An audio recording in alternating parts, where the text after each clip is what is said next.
All right. Well, I'm excited. Today we get to jump into a great conversation about a great ride, the Tally Tango that is presented by Single Track Samurai. And I've got both Single Track Samurai, Carlos here himself, and Graham. We're going to talk this up a little bit. Gentlemen, let's jump in and talk about what this ride is all about, where it's at, some things to know, and why people should do it. The Tally Tango route is a route that was created originally, the original route, which is like the 165-mile route. It's originally created by Matt Bull. He emailed me, told me he had a great route, and I believed him. So I went and checked it out. And after I wrote it, I definitely knew I wanted to do a grand depart. Then it kind of started from there. The next year, we added a 277. And then the year after that, we added the 177. And then, 2 years ago, I added the Tango Through Hell, which is the gravel route. And now we got four really cool routes for folks to enjoy.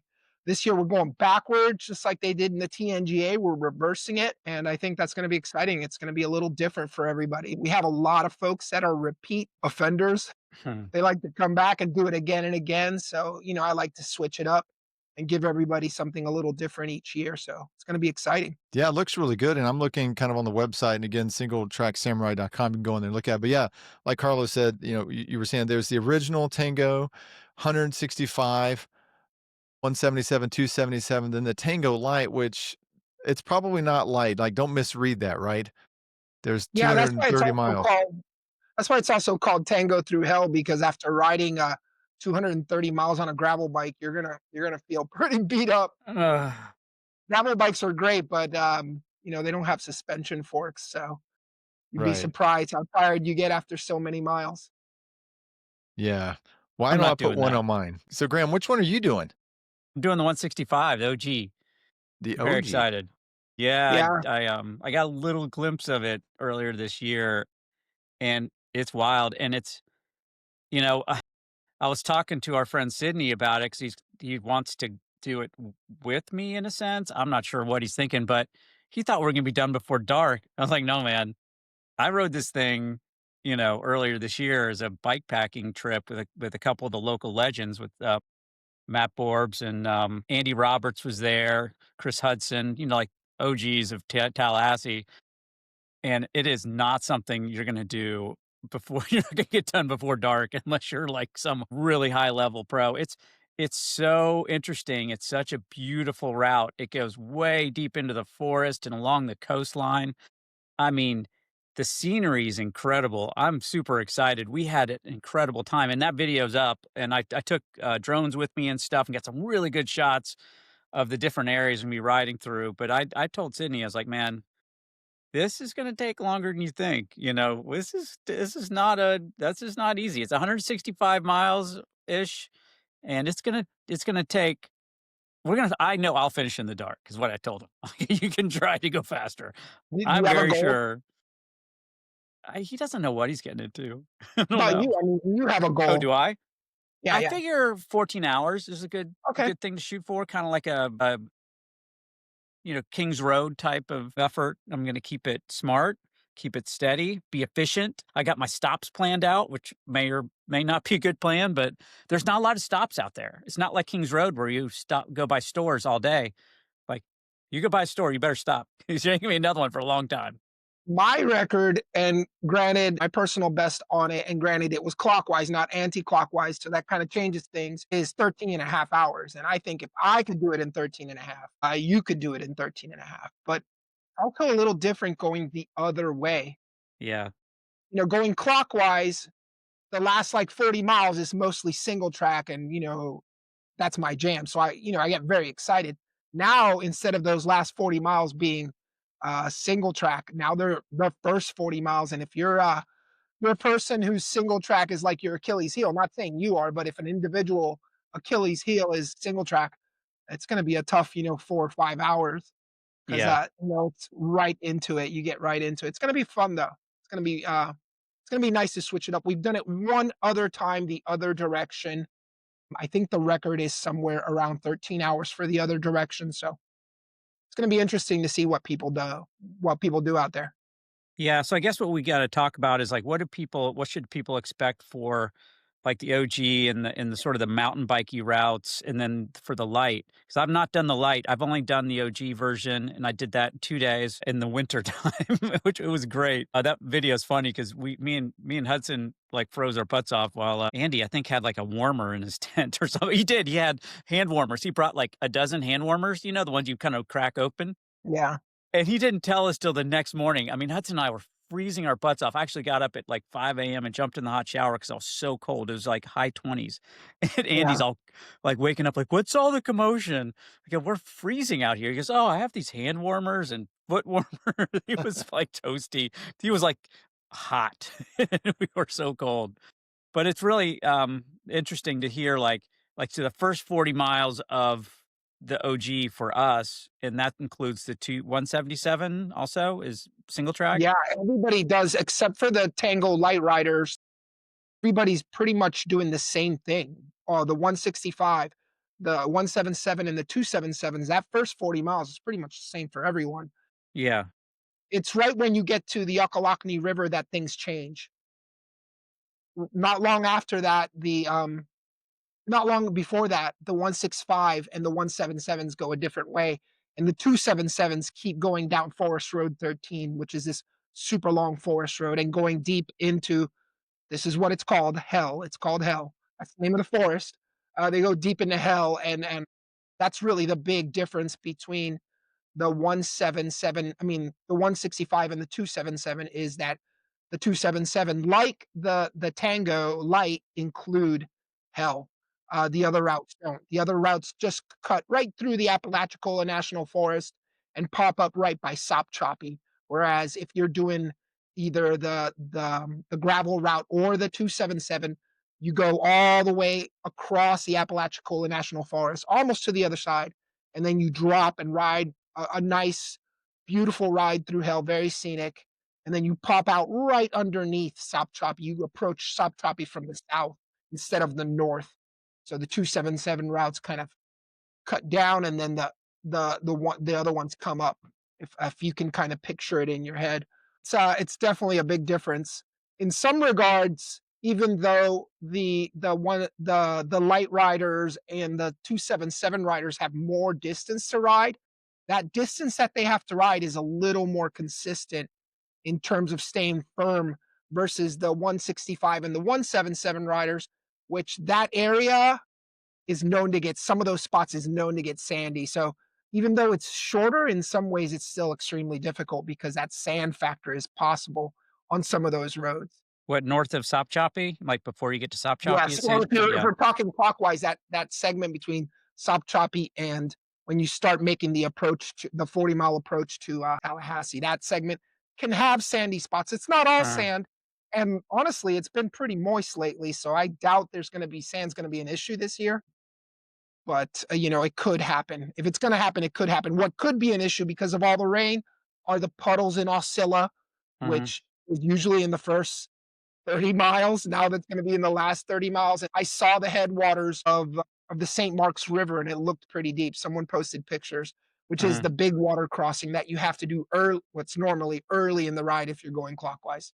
Yeah, so coming out of St. Mark's and going along through Wasilla, that could be wet. You could be hitting some Yeah, puddles. Like, we hit the puddles, this winter when we did our ride, and we had to go around them. I mean, it definitely, it's not, like, really treacherous or difficult, it's just slow. yeah, it's just It's just a slow. bunch of them, a high number of puddles. We'll see what Yeah, happens though. Usually the past couple of years, the timing has been perfect for the Tango, and we have hit like a cool weekend. yeah. Not too hot, not too cold. Let's hope that that trend holds up. We even had a couple of years where hurricanes blew in either before or during or after. So I think this year's going to be pretty good terms of weather-wise, since we're already feeling that crisp air. Kind of expected to be crispy for that weekend. Yeah, I keep getting messages from a lot of people. There's a lot of cool people showing up. I'm pretty excited. Yeah, me too. I'm excited too. Yeah, all the usuals and then some fresh faces coming, so it's gonna be fun to see who shows up and what goes down. I'm really pumped. I haven't done an event like this ever. Now that I have a real bike for this, something that can, I've got running a suspension fork. It's drop bar, but it's perfect for this route. I'm so excited. I can start doing all your routes. I can do Hurricane, Florida Divide. I want it all do them all. So this is a good tester. for sure. Yeah, so if somebody's looking at this and they've got gravel only, is it pretty much they need to head to Tango Light only, or can they do any of the options there? If they're if they're not good at underbiking, they should definitely take the light route. It's going to be more tailor made for a gravel bike. But that being said, there's people who have done the OG route on cyclocross bikes and on gravel bikes Gotcha.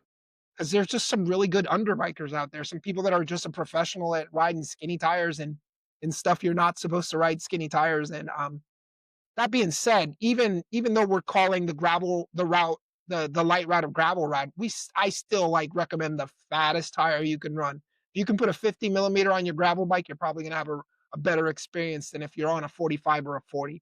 Still gonna be doable, but a little thicker tire ain't gonna hurt. A little wider tire, better said. Yeah. That's good.